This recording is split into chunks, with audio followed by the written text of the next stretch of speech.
We're going to start tonight with that attempted assassination of former President Donald Trump during a campaign rally over the weekend. Tonight, we're hearing from lawmakers who represent Arkansas in Congress about that shooting. CBS News learned today that the shooter bought a box of ammo the day before he fired the shots from a rooftop about 400 meters away from the stage. Homeland Security Secretary Alejandro Mayorkas, whose department oversees the Secret Service, also spoke for the first time about it today, says there will be an independent review into how the gunman was able to get that close. Now, state lawmakers also speaking tonight about the attempted assassination. Conservatives are in Milwaukee for the Republican National Convention. 5 News reporter Rachel Williams chatted with Arkansas 3rd District Congressman Steve Womack about that attempted assassination. She joins us now with his reaction. Rachel.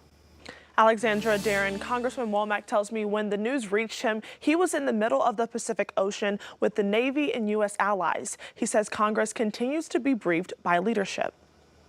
Most of the activities that we're being briefed on are consistent with what's going on in Milwaukee and less to do with those of us who are not planning to go to the convention for other reasons. With all the developments we've seen unfold over the weekend, many are wondering how this week's Republican National Convention will play out, especially when it comes to security. Arkansas Senator Tom Cotton appeared on Face the Nation on Sunday, saying he trusts law enforcement to protect convention goers. I think the Capitol Police do a great job in trying to protect all legislators, and I'm confident that the Capitol Police, the Secret Service, local law enforcement, and every other law enforcement agency next week at the Republican National Convention, again, will make it probably the safest place in America. Congressman Womack has been in contact with the RNC delegates from Arkansas.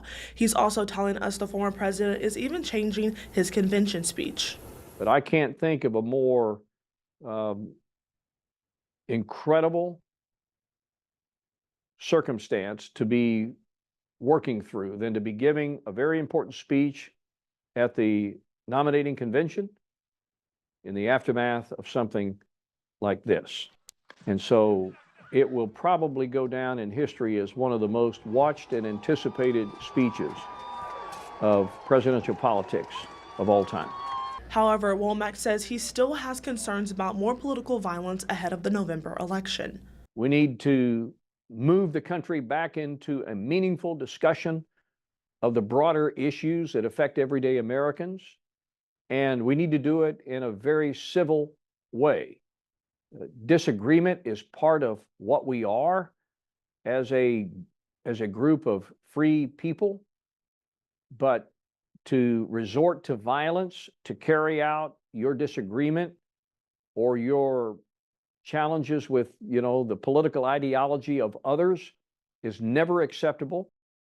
This week, we are expecting to hear speeches from Senator Tom Cotton and Governor Sanders as they continue to support the former president throughout his re-election campaign. Rachel Williams, 5 News.